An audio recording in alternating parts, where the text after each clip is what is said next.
Well, welcome once again to all of our audience for Churchill Borough C1 District Planning and Visioning Project. Thank you. Thank you so much for joining our webinar called The Market. My name is Elaine Kramer, and I'm a community planner with Pashik MTR. And I'm here with our founding partner, Jim Pashik, as well as my colleague, Keely McDonald, and Tess DeYoung from Connect. I'm so pleased to welcome you all and hope you're staying safe these days, staying well, and thank you for finding the bandwidth to join us tonight. You should be able to see an informational slide on the screen while everybody gets settled in, and you should be able to see and hear the panelists as we get going. We really do appreciate your interest in this planning and visioning project. In just a minute, we'll introduce the panelists who are participating in tonight's discussion. But first, I want to give you a brief introduction to the project. We're here tonight because Churchill Borough decided to undertake a community planning and visioning project regarding the future of its C1 commercial district. And the C1 district is the part of the borough that it's right here, it's light blue. C on this map stands for commercial and R for residential. So the district is the part of the borough that many residents know as the former Westinghouse site. This visioning project is asking residents of Churchill what you would like to see happen at this site in the future. The Visioning Project is an outgrowth of Churchill's comprehensive planning project. So back in 2016 and 17, Churchill, Monroeville, and Wilkins banded together and worked together to create a comprehensive plan. That's a 10-year plan, a long-term plan. That was adopted by all three communities in 2018. So one of the recommendations was for Churchill to proactively plan for what could happen in this large part of the community. It has had little use for many, many years now. And so that comprehensive plan begat this planning and visioning initiative. Let me talk for a minute about how tonight's webinar fits into the bigger picture of this project. There's a 6-part webinar series like this one, and they're panel discussions that are designed to help residents learn more about the possibilities of new development at the C1 district and become engaged in the visioning process. This webinar is the very last one of the series, and so we want you to know that they're all being recorded or have been recorded, and you can see them at churchillborough.com. Besides this, many of you know that there's a questionnaire, a community questionnaire that you can fill out either online or on paper, and you can find that at churchillborough.com or call the borough office. Now, about this webinar, here are some logistics. As I said, it's being recorded for later viewing. At any time up through, as we go through the webinar, we would love it if you would submit questions for the panel, because I have the wrong one here. But at 8:10, we will do a panelist Q&A. That will be at 8:10. The way you can add your questions is to activate the black bar on your Zoom window and then type in a question and hit enter, and that will become visible to the panelists. And the questions will be saved for the project steering committee as well. We also wanted to mention that we've taken precautions as best we could to prevent Zoom bombing, which is any inappropriate interruption of this meeting. So if you see something like that, that means that we have had reason to terminate the webinar, and we just wanted to take those precautions, but we don't expect that to happen. It hasn't on any of the first 5, and we're expecting and looking forward to a wonderful workshop tonight. So to get started, we want to show you two more maps that we hope will get everybody oriented, and then we'll introduce our panelists. So this is a community context map showing the shape of Churchill Borough. And this is the parkway. It kind of runs through it. You see the main corridors are Beulah Road and Greensburg Pike as well. And the lighter yellow lines are roads, and then these white rectangles you see are the building footprints. And the community is surrounded by Penn Hills, Wilkinsburg, Forest Hills, Wilkins, with Monroeville and Pittsburgh out just a bit further. Now, these are residential streets in most cases, but here along Rodi Road, you can see the larger white rectangles that indicate that those are larger commercial buildings. And you see some other large footprints throughout Churchill Borough. Here's Woodland Hills Junior Senior High School, the big Beulah Presbyterian Church, and of course the large buildings on the old Westinghouse site in the C1 district. Now this purple area is the area that we're talking about tonight. And then here's a aerial blow up of that, so you can take a closer look. You can see again the parkway up here, Beulah Road, Greensburg Pike, and then Lewin Lane is the southern border. There's a pond and a stream, mostly culverted, but there's a stream that comes through, and this is part of the Turtle Creek watershed. The C1 district is a total of just under 150 acres, with the small parcel here being 13, and this larger parcel being 133.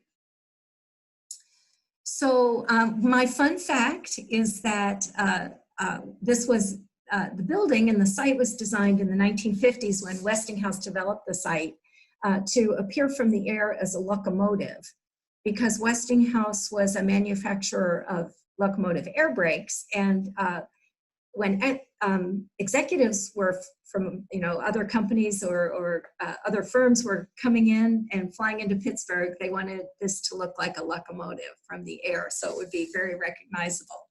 So that's a little tidbit that I just love.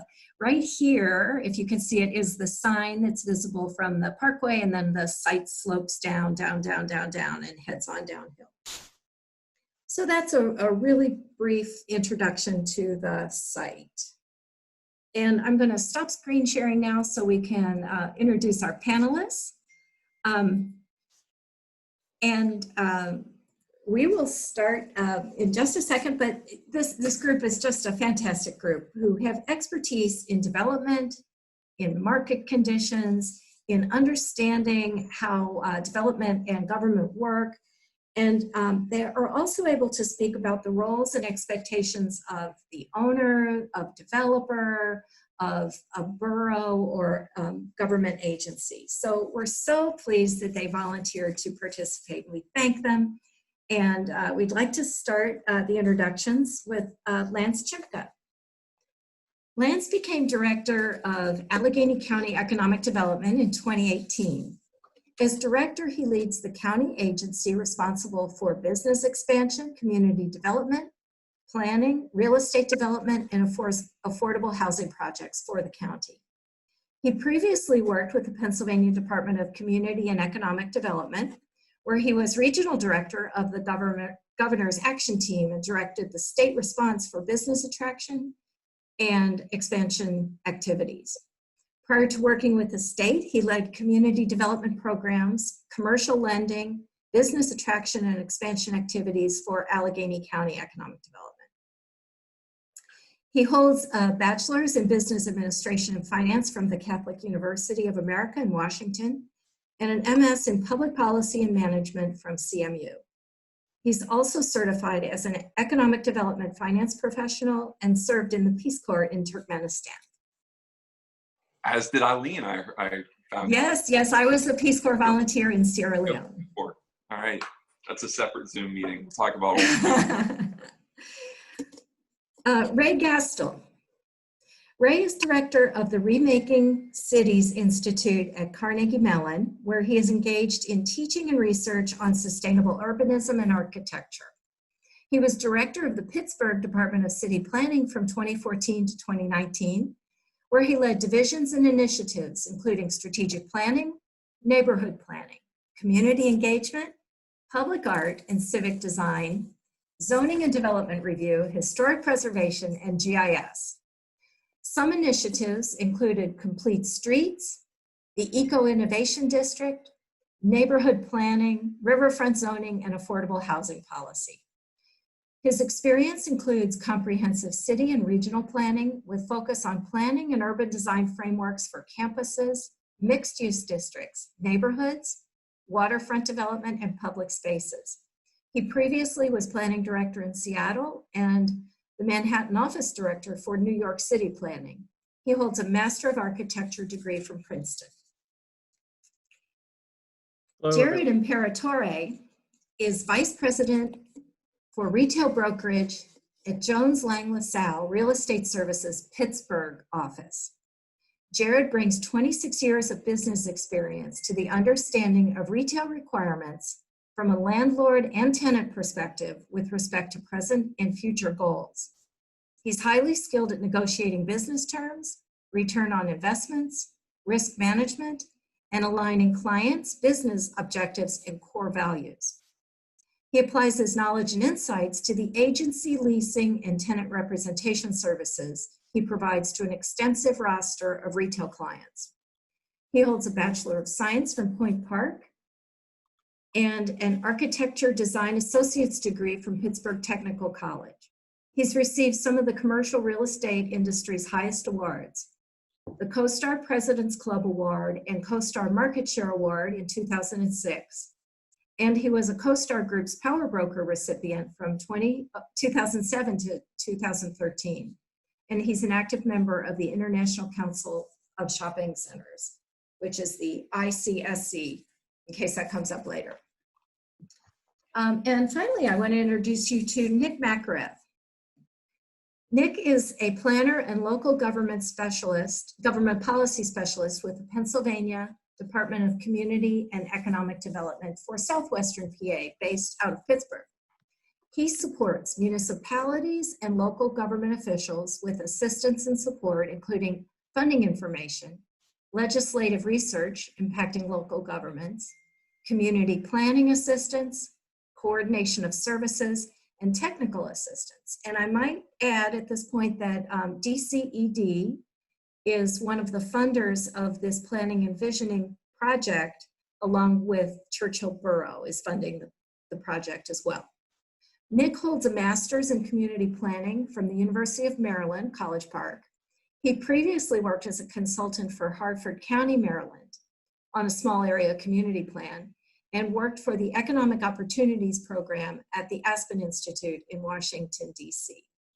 So thank you so much to the panelists for jumping in tonight. We really appreciate your expertise and your time. Thank you so much. And I'm turning it over to Jim. Thank you, Elaine.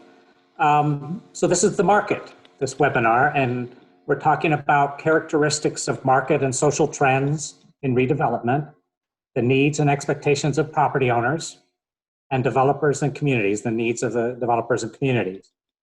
We have a number of questions that we'd like to ask the panelists, and we've decided to cluster these questions into kind of common topic areas, and we're going to go through them. There's 3 or 4 questions for each one. We'll start off with site suitability questions, then market conditions, development processes and approvals, community impacts, development impacts for transportation, and eventually, if we have time, development impacts of natural resources. So that's how we're going to do this. In terms of site suitability, we'd like to start by understanding the acreage. It's a large site in terms of redevelopment. And it's about, as Elena described, about 150 acres for both parcels, 133 for the old Westinghouse research site. And I wanted to ask Nick if he might have some examples of other large-scale redevelopment projects that he has seen around the area that residents of Churchill might be aware of to understand the size of this project? Yeah, I think one of there's a lot of redevelopment going on everywhere. Of course, it's happening around the United States, but here specifically, something that's similar size. Now, it wasn't a redevelopment of the whole property, but more infill. Was South Side Works in South Side. It's about 134 acres. Of course, most of you probably know it for being mostly retail, but it is retail, residential. Another one is the Waterfront in Homestead. Mostly commercial, but is also probably of similar size to what you're looking at in Churchill. Terrific, thank you. This next question is for Jared and then maybe followed by Ray. We asked this question in the previous workshop on site design and design standards, but we wanted to come back to it from the development perspective. When thinking about redevelopment, terrain is always consideration. We're talking about site suitability. The C1 district has some flat areas and some hills and valleys. How do different forms of development occupy a terrain like this differently? Have you had any experience with that, Jared? Or? Well, actually, I do. The couple projects that I'm currently working on, the Lower Hill District, which is anchored by PPG paint, has a hill and terrain difference from Washington way up to the Hill District. We decided to create the commercial real estate part of it between the PPG paint and then do residential going up towards the hill. So we've basically separated the development into residential and then commercial down below. Great, thank you. Ray, have you got some thoughts in terms of this challenging terrain and how development works with that? Well, it's challenging terrains. You respond to them differently depending on your resources and how much on your resources and how much you really are willing to take risks with them. I mean, for example, Carnegie Mellon's campus, Carnegie Mellon University's campus, is actually 153 acres. It's very similar in size to this site. That'd be an interesting context. And one other context I wanted to give people was that the across from Southside Works, the Hazelwood Green development, which is only sort of starting, is about 178 acres. That gives you maybe a little bit of a sense of how big this is and how. And one other example I just can't help myself from giving is the Apple campus, which is the ultimate gold-plated version of what you do with 175 acres. With 12,000 employees. Another, people want to look it up. It's an interesting kind of reference point about all this. The campus, but when you think about these challenges, and I know the Lower Hill, but think about Carnegie Mellon. Carnegie Mellon has, because it needed to build in terms of its plan, it actually has grouped a number of buildings, especially in its science realm, against the cut, which happens right there, and which is a very steep gully of the hollow that's right adjacent to the campus. But because they had the resources and also the space problem of where to put it, they put the resources to build what are very technically challenging buildings in terms of like making sure that they're stable on a site like that.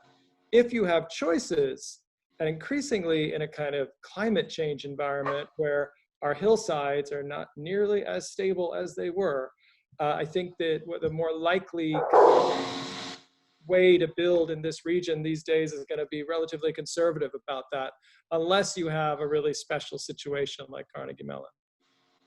Thank you, Ray.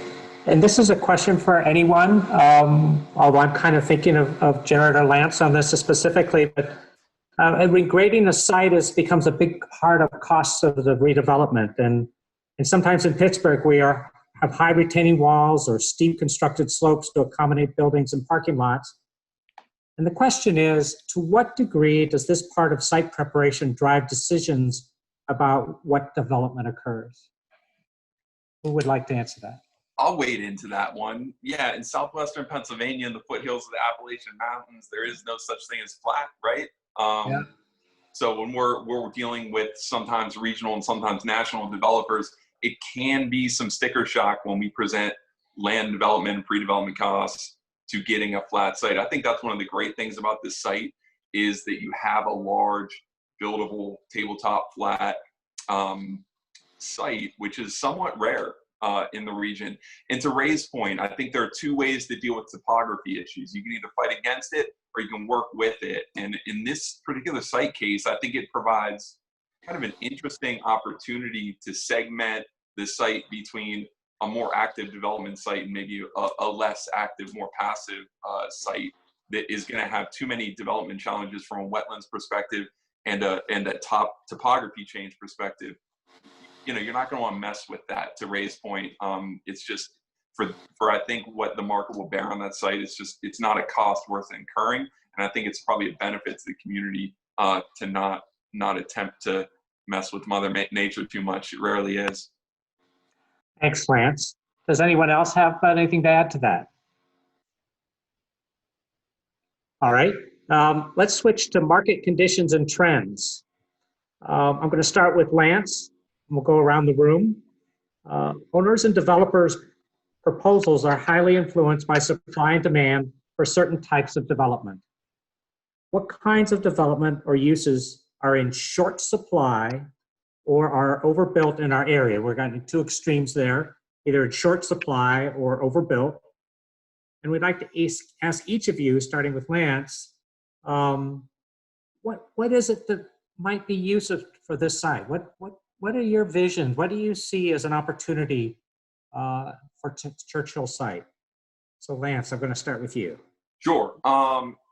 It's really hard to answer this question without obviously addressing the elephant in the room, which is the kind of the economic and real estate response to COVID-19. But I think what we're seeing is that the real estate markets are going to be, the trends in the real estate markets that existed pre-COVID-19 are going to be amplified post-COVID-19 with one extension, which I'll talk about in a minute. So broadly speaking, you have a retail market that was extremely troubled, right, due to the rise of online sales, due to a number of factors, right? I think we will see that retail market continue to be extremely depressed moving forward. It'll be one of the last industries to recover from an economic recession, and certain consumer preferences have been accelerated, and the use of online commerce has just been completely normalized at this point, to the point where my 78-year-old mother says she vows she'll never step in another grocery store again. So retail, really, really challenged market. Plus, we're overbuilt in retail to begin with, those market conditions notwithstanding. Industrial regionally is thriving. It was pre-COVID, and I think with that trend will continue for two reasons. One, I'll put warehousing and distribution into the industrial bucket, which will take up all the demand from that retail due to online distribution.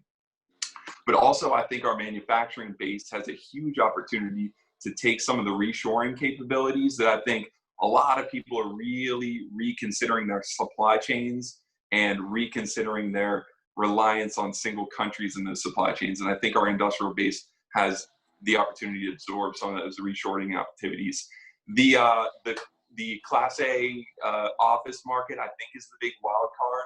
You'll find divergent opinions on this. I think you have two factors at play. The trend that will not continue was there was a trend of decreasing square foot per person, really packing people into office buildings.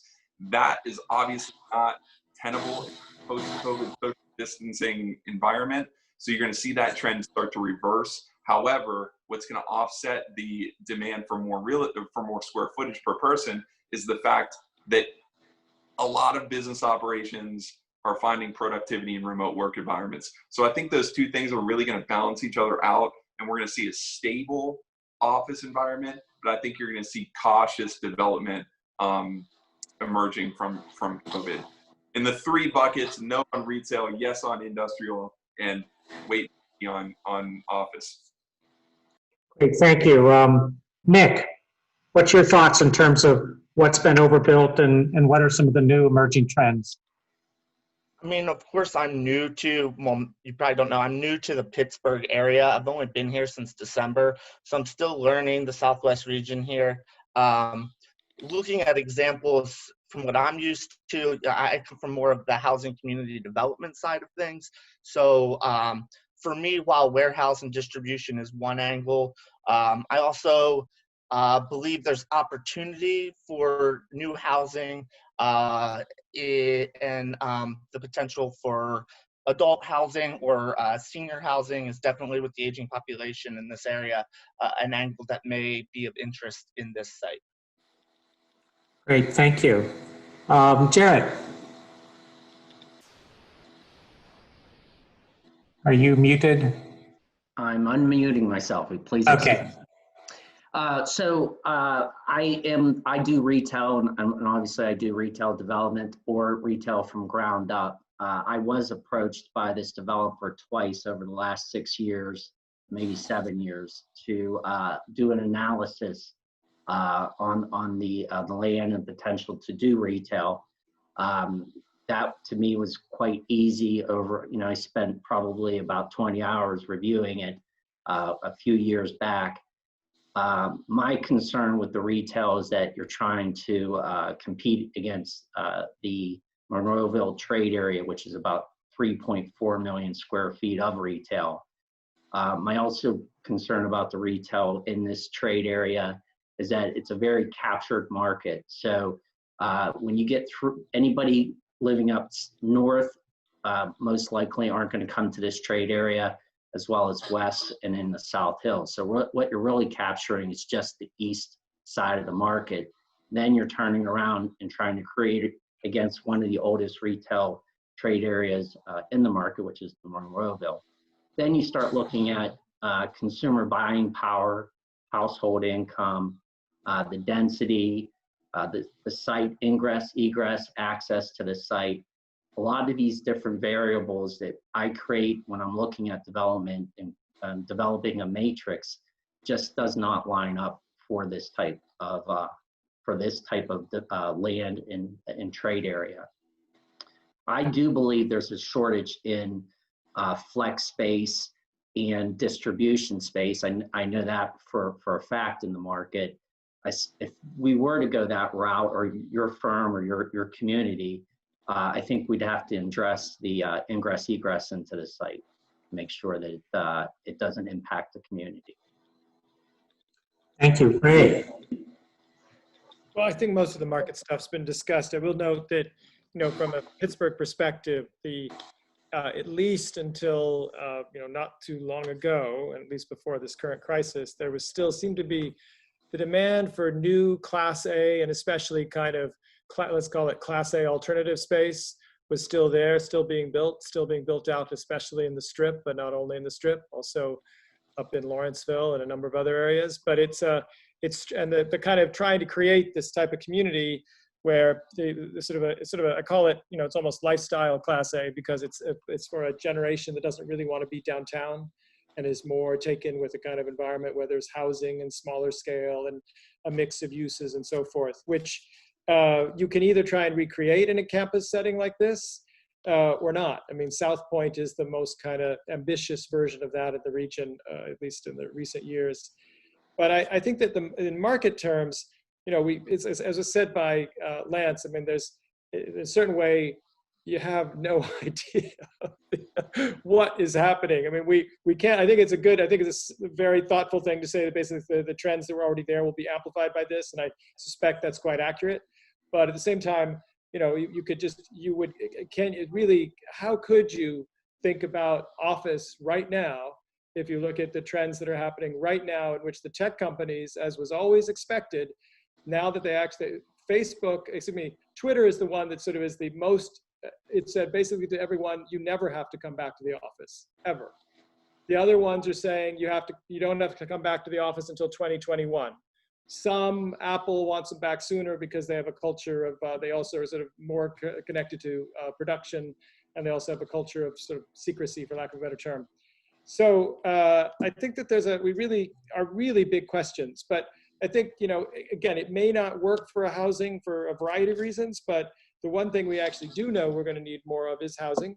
And I think that its role in the marketplace may change The market for housing may change. And also, of course, as was stated by Jared, I believe, is like, distribution is not going to get smaller through the way that we're living. I mean, the way that goods are moved is going to continue, and that there is demand for that side as well. So the two very different notions. I mean, like, either there's going to be there's sort of the unicorn demand for a new special R&D kind of site, which could exist. It's not, seems unlikely at this particular moment, but it could exist. But then the more sort of standard trends, I think, would be around the distribution and potentially housing, although that's a tough one.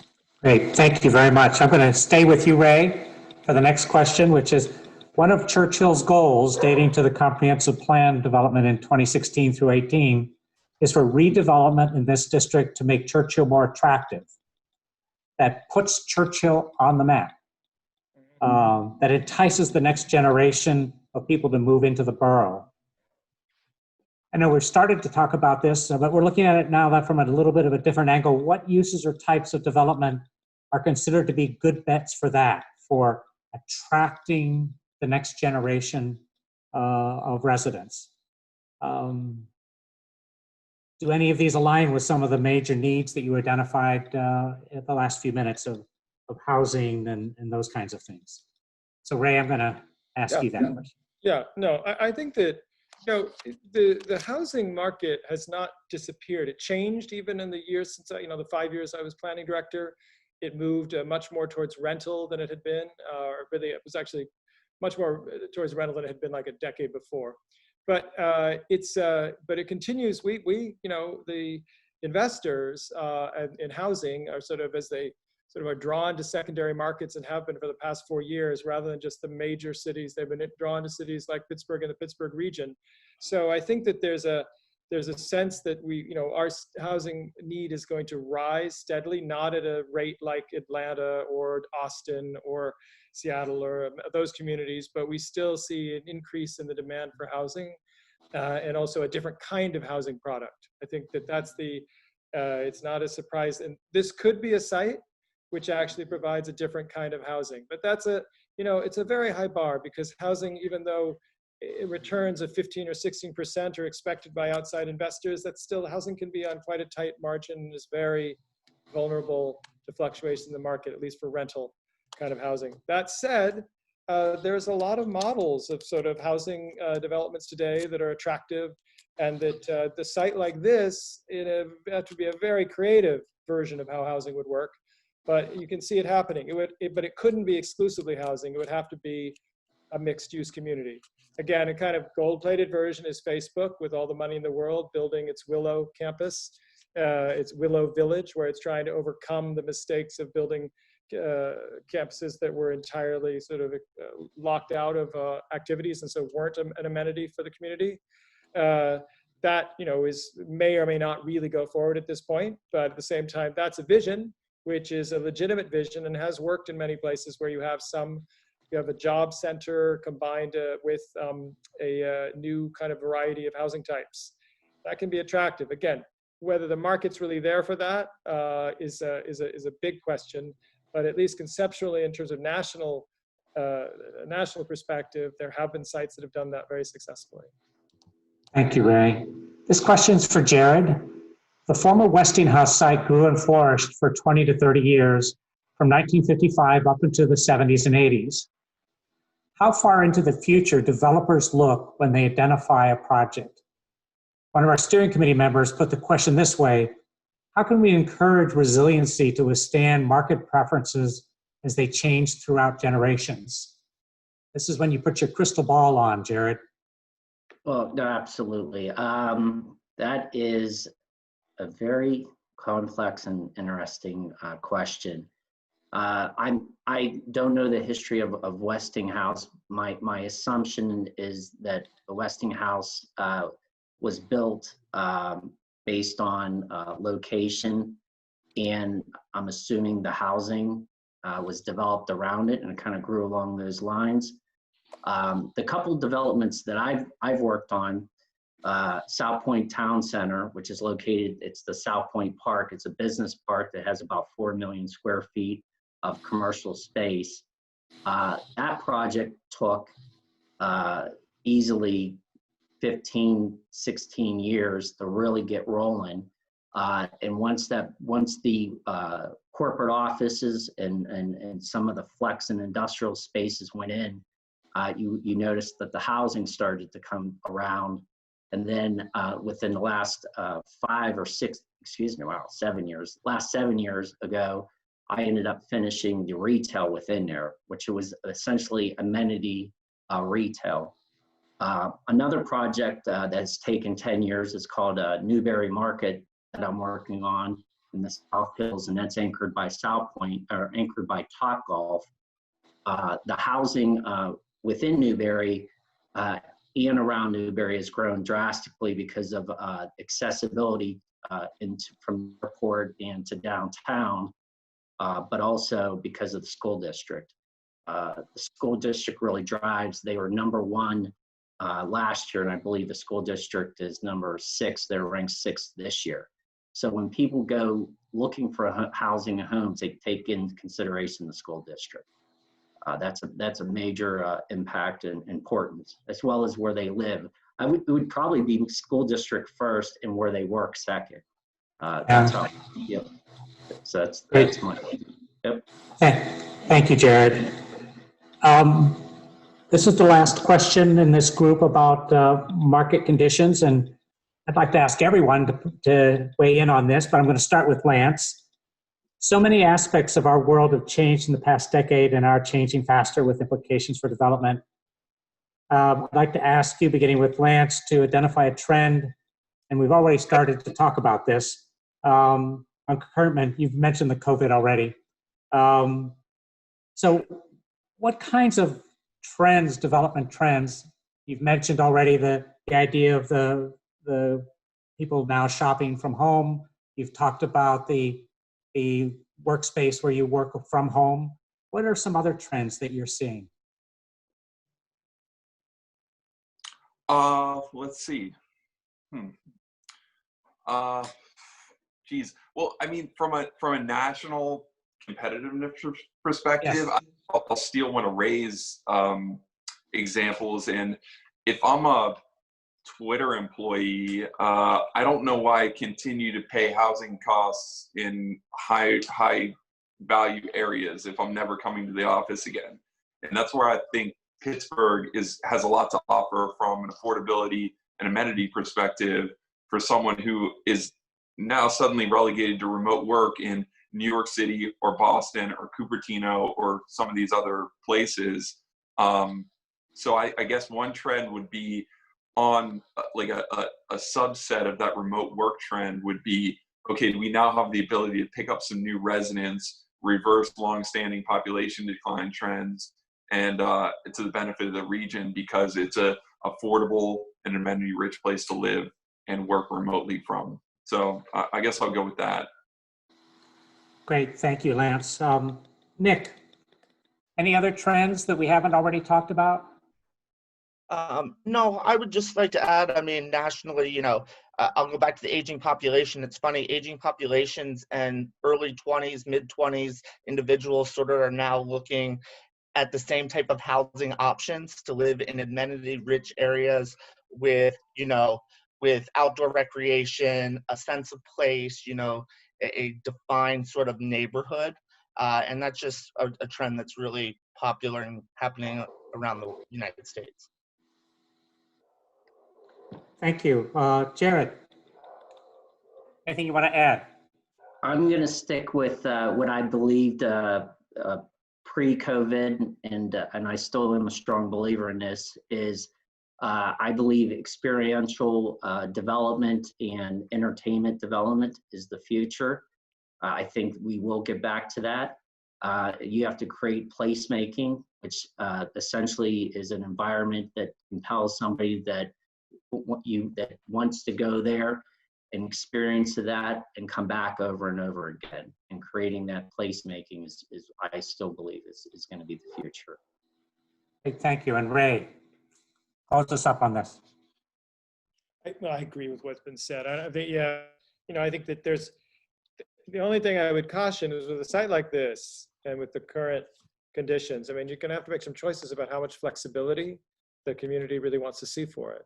You know, because you either, if you're willing to go where the market takes you, if the market takes you to something closer to distribution, that's going to be that's a very different decision than wanting to achieve a experiential kind of lifestyle based sort of public realm, which then is accompanied by a mixed use of housing and retail. That's so I would just, you know, these are all real considerations for the site. I think the one thing I'd note that's not a trend, but there was a trend, which I frankly in a very small way may have pushed a little bit, the sort of the notion that the sort of isolated campus for a corporate campus was no longer a optimal one, and that it really should be more in an urban setting. And that the one thing that this is the sheer speculation side is that COVID may actually make some of the aspects of that isolated one entry place of work all of a sudden seem a little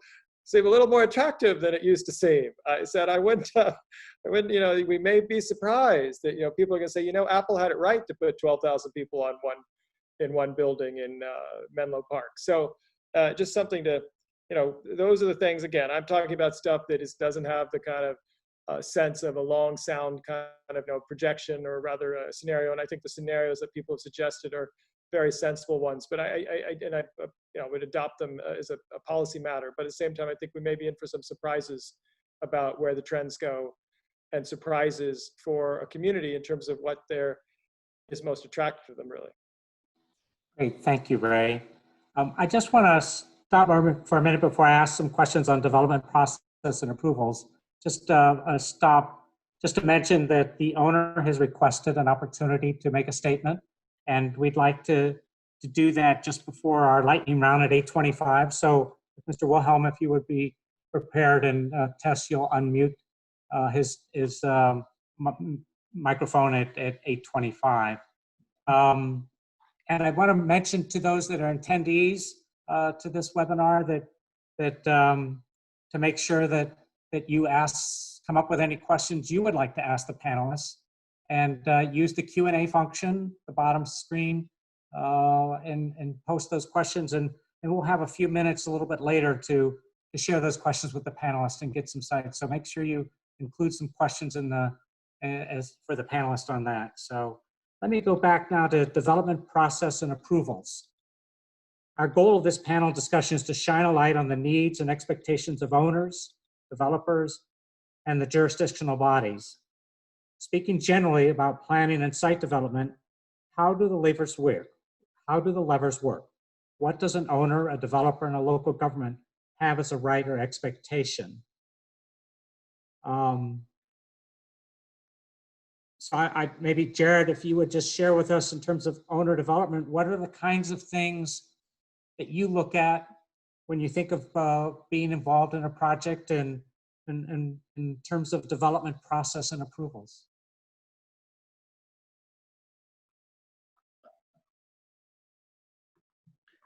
Excuse me. So, so the developments that I'm involved in, you know, and developments that I've worked on that have been successful, I think one is keeping the community informed, letting them know, you know, what your vision is, why your vision's that way, and that typically a smart developer's vision is based on current market conditions and current demands, you know, and you know what uses are out there or expanding and growing, and making sure that you have that connectivity with the township, with the commissioners, and making sure that you illustrate the different options that you reviewed and evaluated, the case studies that you've gone through, in providing that information to help everybody to make a decision. It may be the developer's land, and they may own it, but it is part of the community, and having that community buy-in is important. Yeah, when you look at potential sites for development, how is the length of time for approvals and the kind of process you have to go through for approvals? How does that affect your decision? that affects, I'm a broker, so I normally get paid when the deal's done, and I try to work with communities that are, that are open and friendly to opportunities and thoughts, and developers are as well. So there's some, there's some areas that developers and owners know that they need to be cautious because of the lack of cooperation or a lack of willing to work together, and not being able to get through the township and in the approval process. Thank you very much. So I was wondering, in terms of local government, what they can expect. Nick, I was wondering if you would share what local governments should expect in terms of how a development proceeds through to fruition.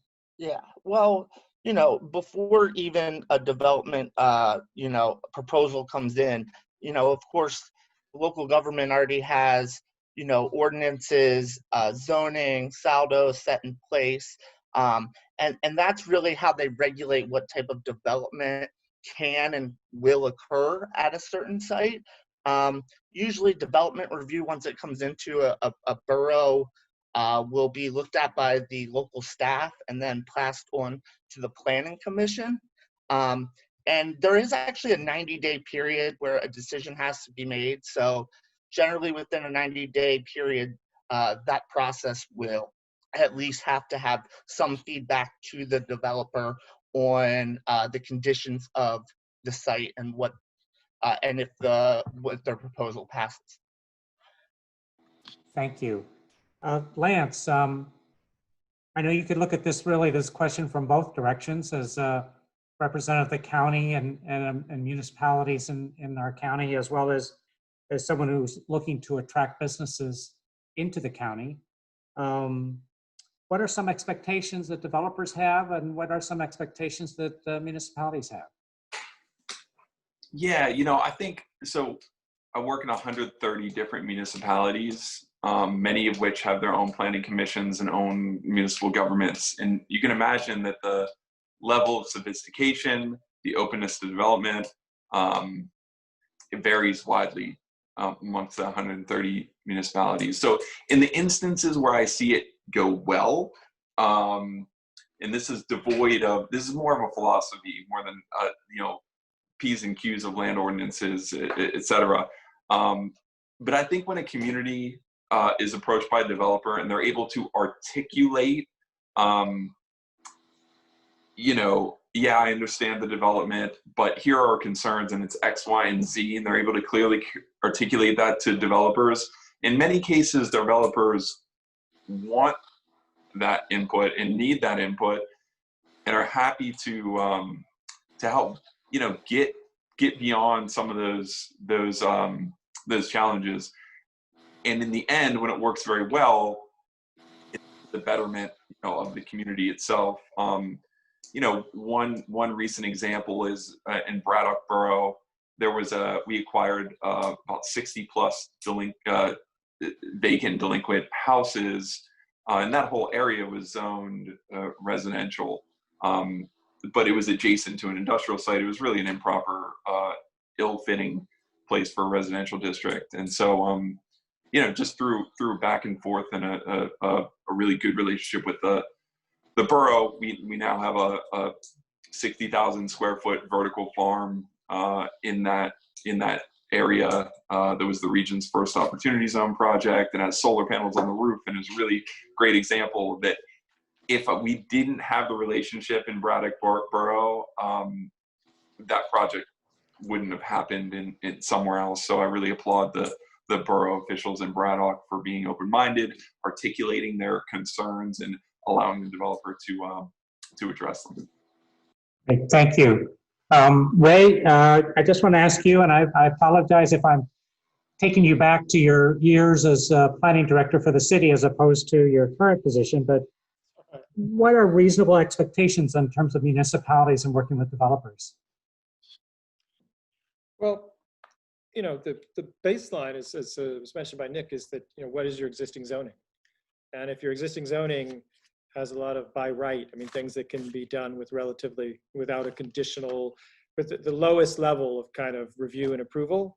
And those are viable uses. That's where the developer is going to start. I think that, and so as a city, if you've already written those rules, you have to think long and hard before you change them, because that's a process in itself. That's a serious process of municipal, and you will have the community engaged, and you will have the however the city local government is set up. So, and it will also have potential legal issues. So all of those you have to, especially as a smaller municipality, you have to realize that you do those things when they're what you really want to do, when they're really important, not just it's not a light decision. That said, I think in a municipality, so I look here, I look at this baseline as the zoning. I think the C1 that's there, while there is some room for variety in the conditional uses, is actually a relatively tight constraint, and certainly does not lend itself to mixed use. And it really, again, it depends a little bit through this visioning process. If the community arrives at realizing it really wants something besides what's allowed with that, or even within that there's certainly a way of distributing the land or the program, then you really, you work on it. And the city has to sort of be able to set the resources to do that work, because otherwise it will not happen. And it's worth doing for a couple reasons if you get there, which is, one is, if you don't, it will come around and what's a polite way to say bite you, whatever. It'll come back to get you later. It's because that's in Pittsburgh. No sites would be named, but there were many sites and when you really got to any kind of scale, we realized that the existing zoning in of itself, and even the existing process, wasn't really going to be able to take in all the content and concerns that people had. And so we set up some ad hoc, and now I think we've got more of a formal way of doing it that is bigger than that and involves a visioning and on to process. Ultimately, though, it does end up in a new zoning and new regulatory structure. And I think that's one, again, I don't think it's a decision to make lightly. And in fact, if you feel like you can achieve what you want within the existing zoning, but set certain guidelines and so forth, that's one way to go. But otherwise, it's well worth doing, because you do have to change the rules. And government has the right to change the rules on property.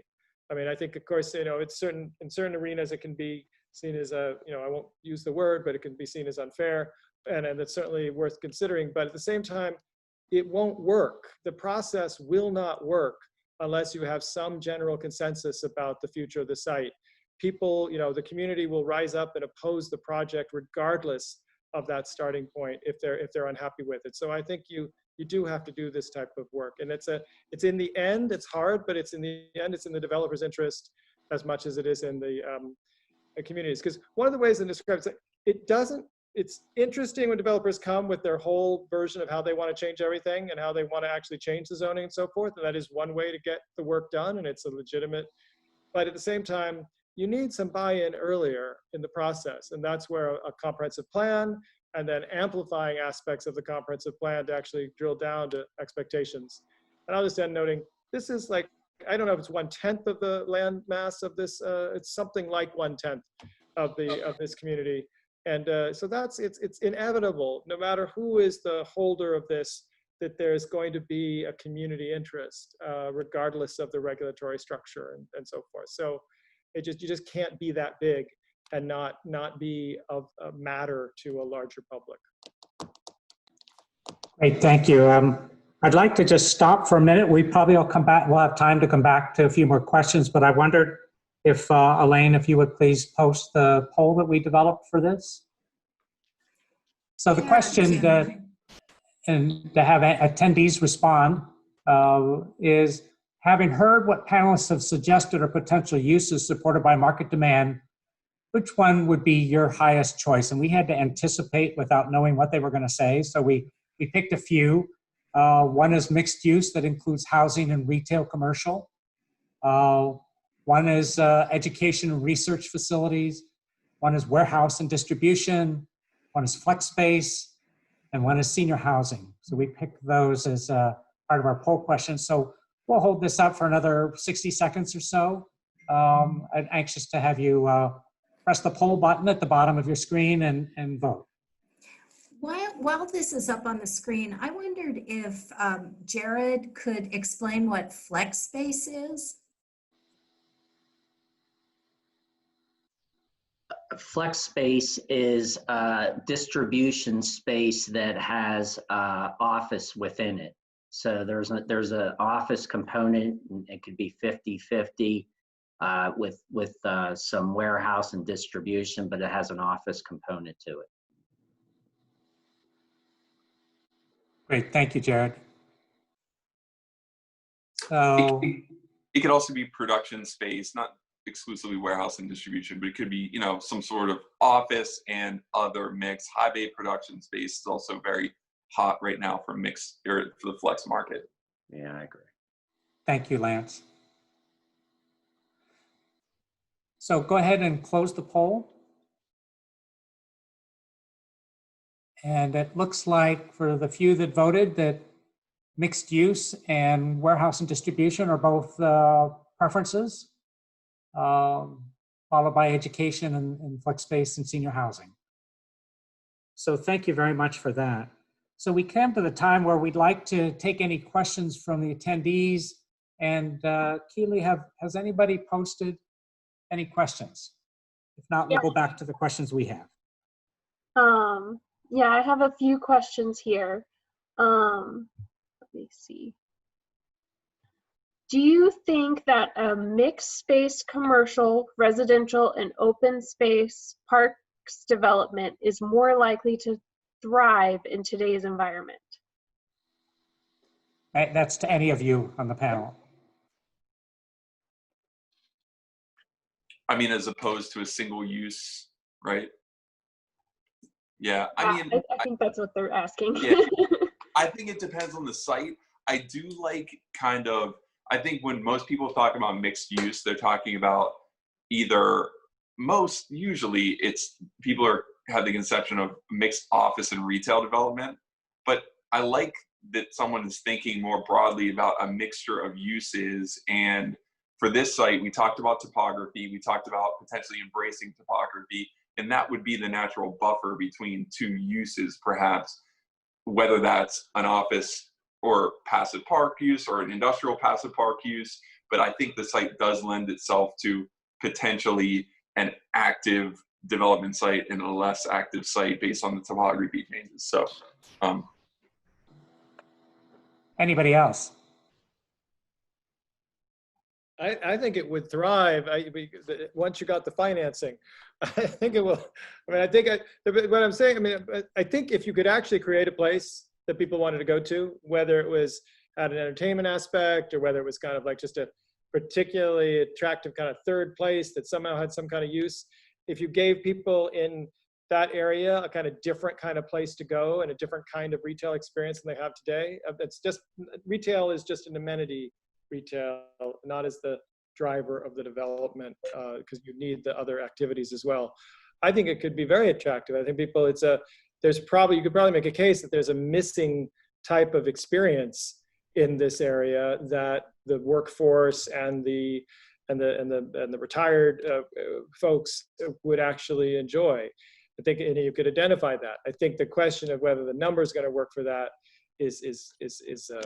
that's the first part of thriving, and then not just the operating side, but really just getting the resources behind a project like that and the market confidence in it. But yeah, I think you could make a strong case that people are actually hungry for a different type of environment than most of the ones that are available to them in this particular part of the region. Thank you, Ray. however, if you look at some of the big sites that we threw out already that are similar in scale, Newberry, Southside Works, the Mills Mall, Century, even the ones that are somewhat successfully developed as mixed-use lifestyle centers are beyond struggling, right? Either development is completely stalled, or as the case with Southside Works, I think the new owner is going to do very, very well, but they had a tough challenge ahead of them before this, and they got a heck of a project on their hands now. I think they're the right people to do it, but yeah, I mean, I think that's the conversation. Market is so important because it is the driver, right? Yeah. No, you can't fantasize about how it'll all work. I mean, but I think it's really, the question is there a part of the market that would be able to support like a tight group of amenity kind of driven business, not the kind of because Southside Works tried to have regular retail for years and then sort of realized that couldn't really happen, or the other more diverse type of retail. But I don't know the answer. I mean, I think that you're right. There's a lot of other sites that it should be attractive for this that are not, getting traction. Well, there's in fact Hazelwood Green itself in some ways. So with enormous resources behind it to try and make it work. So that it's these are real challenges. At the same time, if you can, you can't, you can't encourage people just to dream of the type of environment they want to have. At the same time, if you can't get some examples in your head, there's the very patient money version, which is really the South Point kind of version, which as Jared was saying, took a long time to kind of fill everything out in it, but is pulling through. It's still worth taking a look at. If I could jump in real quick, the Lower Hill development has a 3-acre park, and we have a lot of common area. And one of the, obviously that's an $800 million development that's currently in progress, but it is anchored by PPG Paint Arena. And it's also anchored by Live Nation. We have a signed deal with those guys. And then we're anchored by the downtown, Duquesne University, and UPMC. The developers still look and say, what could I do with that 3 acres, right? Yeah, Making it a park is not the first thing on their minds, right? But the Pengs are like, no, it's going to be a park. So you really need something that really pulls you there to make that common area, that common space, that park space work within a development. And that's a 28-acre development pad, right? Thank you, Jared. Keely, is there another question? Yes, so we've mentioned all these different types of development that could occur. And someone asked, how do the expected tax revenues differ among these different potential site developments? And what kind of industries or developments would be expected to kind of maximize tax revenue? Any insight on tax revenue with these developments? I mean, take an initial stab at that. Yeah, I mean, that's an important point here is that, there are land use considerations here, but there are also financial considerations as well. Roughly speaking, for every $100 million worth of assessed development, in Churchill, it would generate about $4 million in annual real estate revenue. About a fourth of that would go to Churchill Borough. And yes, there are drastically different kind of valuations amongst those different asset classes we talked about. And again, I mean, so we talked about the market for retail, and if you look at the tax environment in other retail places, what you have is vacancy going like this, assessed value going like this, and therefore tax receipts non-existent, right? In the worst case scenario, you have a place like Pittsburgh Mills Mall that has a giant financing associated with that. But even in the best case scenario, you just have a massive erosion of tax base, which is pretty scary for a lot of, especially our smaller municipalities.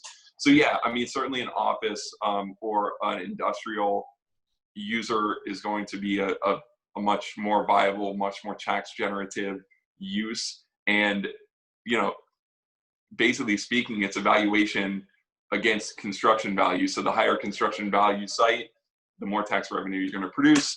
And that's money to offset any potential externalities or negative community impacts that the development would pose. So it is a trade-off, it's like buying a house, elements you like, elements you don't like, and then, what you can afford. So. Does anybody else have some thoughts? Keely, do we have another question? Yeah, so along the lines of the housing that we were discussing earlier, what are some of the newer forms of housing that you were referring to? I think Ray was referring to earlier. Well, it was less, I mean, there are newer types of housing that are interesting, but what I'm really referring to is the mix of townhouses and rentals, almost and sort of both ownership townhouses and rentals that are happening in a place like Bakery Square, that mixes a kind of strong kind of rentals that are very, attractive rentals and have a high amenity level, together with townhouses, assuming that they're kind of going to serve both markets. This is at the high end of the market, what I'm describing. This is it's similar to the way the development's happening in the Strip as well. And special projects like the ones we've just discussed before, which are like the one in Washington County. But that said, then so it's less about the housing types are ones we're all familiar with, townhouses, and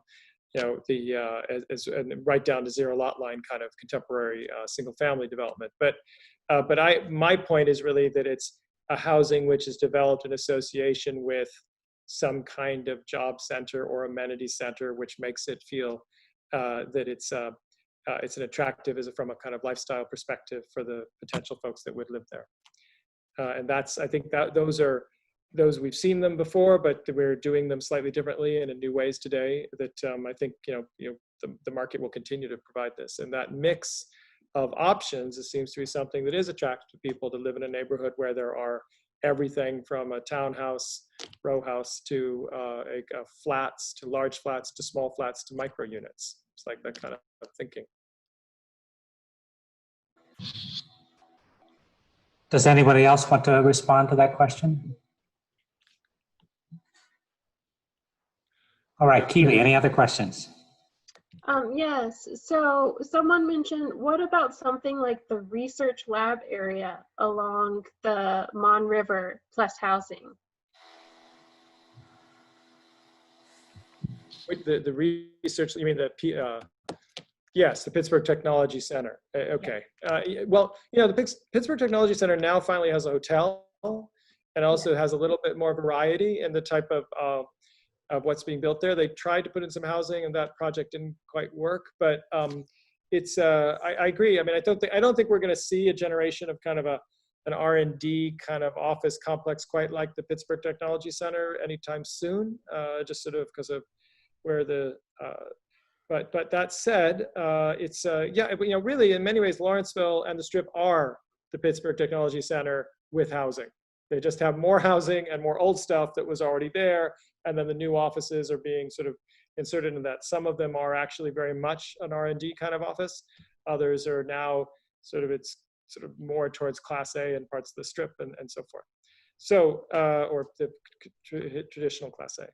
So yeah, no, I think that's worth thinking about. The only other thing I'd mention is because it's sort of my duty as representing Carnegie Mellon, is that there is, and I think I saw it in your comprehensive plan as a reference. I do think, I don't think that the world is ready for mass production of co-housing complexes, especially with the COVID situation. But I do think that there's different types of living arrangements, not just for seniors, in which there's a more shared amenities. And again, this particular moment, it's a little hard to imagine whether the health concerns are going to get in the way of it. But this has been a trend which has gone from being kind of a fringe to being actually more seriously considered by developers. Even sometimes it's just in that they put sort of 20 units into that have very small units that have shared services, which they find it's attractive for some of their customers.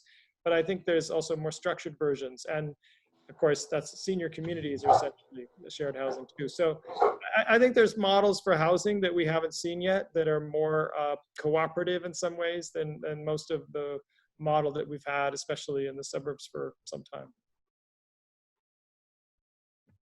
Yeah, I'll agree with Ray on that. So that PTC was kind of the first wave of R&D centers. The second wave, like you said, is really organically occurring on the backs of NREC in Lawrenceville. And I think that the challenge for replicating that is just the proximity to the research institutions is not there. I'm not going to suggest it's far away. I know it's only a couple of minutes down the road, but perception is key in this point. And I just don't think the perceived adjacency to the universities is there to support large-scale multi-tenant R&D development.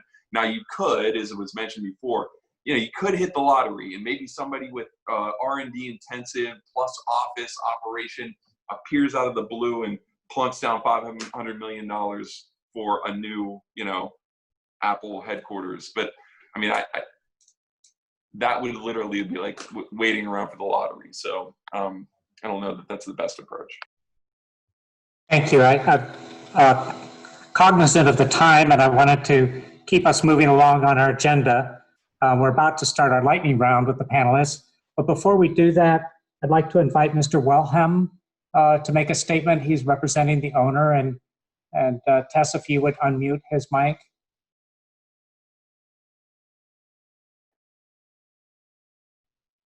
Good evening, committee. My name is Jeff Wilhelm. I'm an attorney with Reed Smith. We represent Churchill Crossing Partners, LP. My colleague, Rachel O'Neill, who has appeared before you previously, has advised you that Churchill's Crossing is the owner of the former Westinghouse campus that is the subject of the workshops. On behalf of our client, we objected to this process, citing the demonstrable lack of transparency of the borough and its consultants, Pashik, with our client, the property owner, who unquestionably should have been included at the inception of this process. Despite targeting our client's property, neither the borough, the committee, nor Pashik mailed notice or otherwise contacted our client regarding the workshops. The client was not consulted regarding the timetable of the workshops, the publication of the survey, the nature of the topic selected, or the selection of the presenters. The client and its access to expertise appears to have been intentionally and deliberately excluded from the process. Contrary to the prior assertion of Pashik in these workshops, the nature of the above statement is factual and not subject to debate. After my colleague expressed our client's objection, this committee acted commendably by inviting our client to provide input. By letter dated May 6, 2020, our client accepted the gracious invitation and proposed to assemble a panel of experts to discuss potential development of the property considering current and projected market conditions, and then intended to do so on a timetable shorter than Pashik was given by the borough to organize and present the workshops. So yes, the public and this committee should fully understand that the property owner made a reasonable request to present expertise and advice to this fact-finding committee. This letter was addressed to the committee via the borough manager and copied to Pashik. No response was forthcoming to our client's offer. At the recent borough council meeting, I understand a member of the public expressed interest in hearing from the property owner.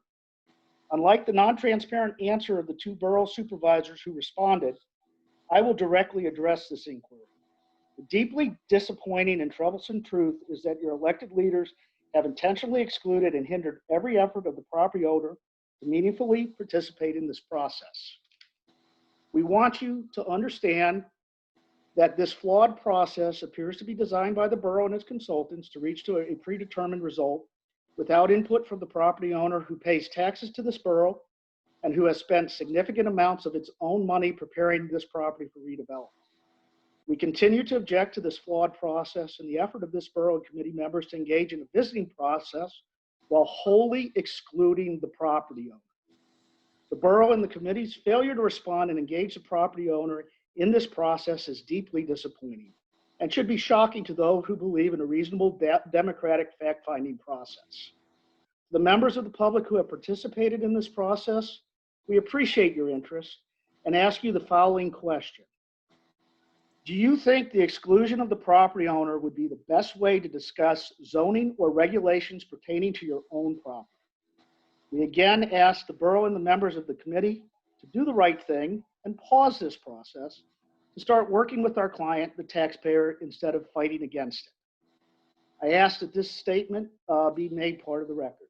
I appreciate the borough and the committee's time with this. Thank you. Thank you, Mr. Wilhelm, and we will definitely include your statement if you could provide it as part of the record for this webinar. So next on our agenda is what we call the lightning round. It's kind of fun. The other webinars, the panelists have enjoyed this. We ask you as panelists to help us identify words or phrases that best illustrate the ideas and concepts that we have discussed tonight. We're going to have a whiteboard that goes up, and we'll record your thoughts. We'll go around as many times as we need to exhaust all the different ideas that you want. And then as we go through this, towards the end, we ask attendees to please use the question and answer button on the bottom bar for the Zoom, and submit your words as well, words or phrases, and we'll add those to the whiteboard. So I'd like to start with Nick, and if you would give me one word or phrase of something that captures what we've been talking about tonight. Community buy-in. Thank you. Jared. Open communications. Thank you. Ray.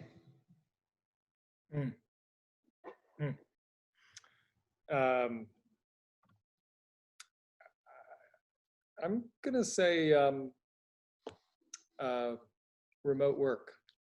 Remote work, that's going to have a huge impact in the future. Yes, thank you.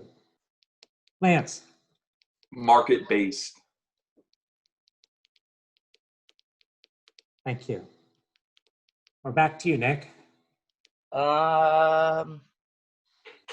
Partnerships. Great. Jared. Demographics. Can you mention to me how you use demographics? I'm just to be clear. Understanding the demographics within the community, household income, consumer buying power. I think school districts important when you're looking at demographics. That's what I mean by demographics. Thank you. Well, Ray. I'm going to say embodied carbon. I'm sorry? Embodied carbon. I mean, this is adaptive reuse is so much better for sustainability than new construction by almost any measure, that this is a really serious opportunity. I don't know enough about the conditions of the building, et cetera, to really beyond a few of them, but still, I think it's something, this is a lot of square footage which could be retrofit from my understanding, and that's significantly better from a sustainability perspective. Thank you, Ray. Lance, we're back to you. One word phrase, opportunity costs, or opportunity, just leave it at opportunity. How about that? It's better. Sounds better.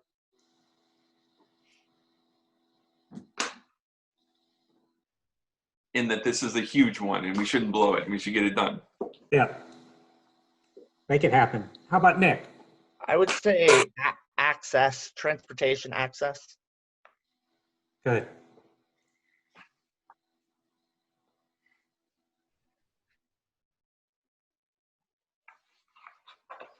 Jared. well, Nick took mine, but thanks. So I'm going to go with, because I was going to say ingress, egress, but I'll go with site analysis.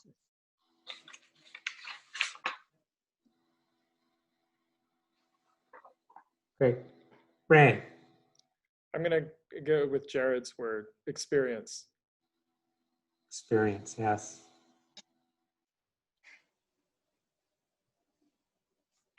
Lance.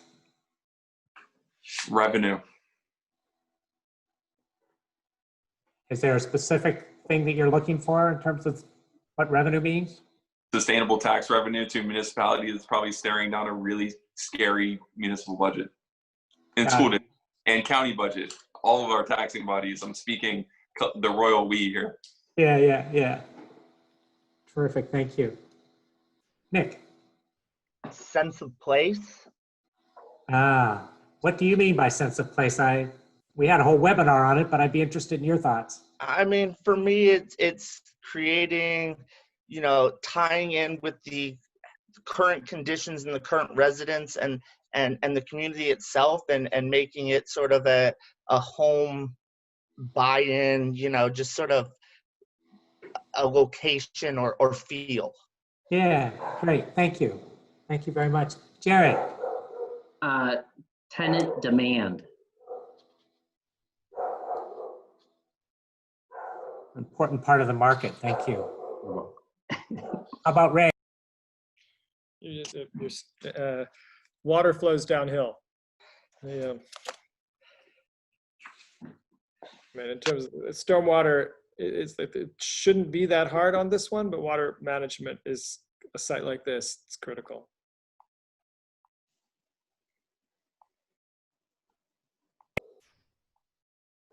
Thank you, Lance. I'll go excuse for improvement.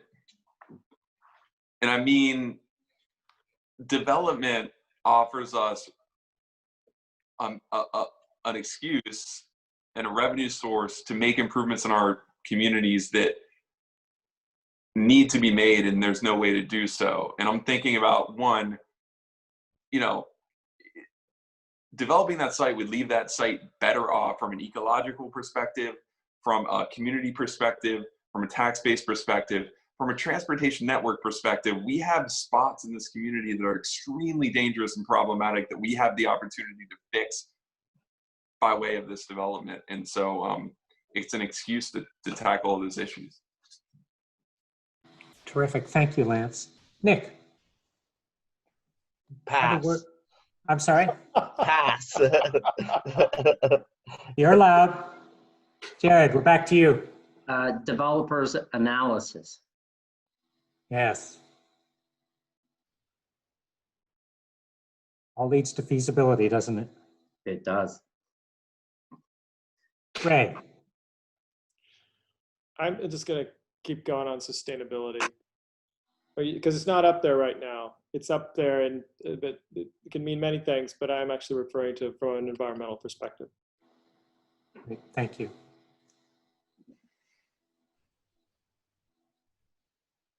Lance, any more? This was probably tackled in some of your other things, but we haven't talked a lot about the visibility of the site. It's an extremely visible site. So I'll say first impression, right? Right now, the first impression of that site is big old vacant site, keep moving, there's nothing happening here. And I don't think that's the message we want to send. Yeah, it's quite an opportunity, isn't it? Huge. Jared? Lance took mine, so that was mine. So I'm running thin here. How about if we just throw it up to anybody? Are there any other words or phrases you'd like us to capture as we think about the market for this site? Regional impact. I know this is Churchill's show, and I appreciate that. But from a regionalist perspective, this is about so much more than just Churchill. And I know they have to be responsible and they have to drive this bus, but there are a lot of other communities that are, as you mentioned, the whole point of this came out of a multi-municipal plan, right? So this is about the village as well. Hey, Lance, let me jump in on it if I may. I worked on the Bakery Square project, and before we landed Google, it was a tough road getting retail and amenities and et cetera, et cetera. So I think, I would probably say, a very reputable developer/tenant. That's what I would say. Great. Any other closing words? We've exhausted all of you. Is there any? Alrighty. So I'd like to thank our panelists. You guys have been terrific. It's just an amazing group of people that we've assembled, and you've done some amazing things in terms of sharing your thoughts about the market. I'd like to thank the attendees for coming. We've had a decent amount of people attending these. It's really important, and you've given us some thoughts and questions, and we appreciate that as well. I hope I have learned something from this panel discussion, and I hope you have as well. This session has been recorded along with the whiteboard list, so we'll be putting that on the website along with Mr. Wilhelm's statement. I'd like to thank everyone for participating tonight. And for those that you did, and the earlier webinars as well. So the next steps, this is where I usually say, stay tuned to the next webinar, but this was the last one. So what I would like to say in terms of next steps is that we will be working with the steering committee to talk about how this all evolves into a vision for the community. And we'll be presenting that to council this summer sometime. So thank you so much for doing it. This was a great panel, and thank you very much. Thank you, Jim. Thanks to everybody. Yeah. Thank you. Thank Bye you. now. Thanks for the opportunity. All right, bye-bye. Yeah, this is fun. Thanks, guys. Bye-bye.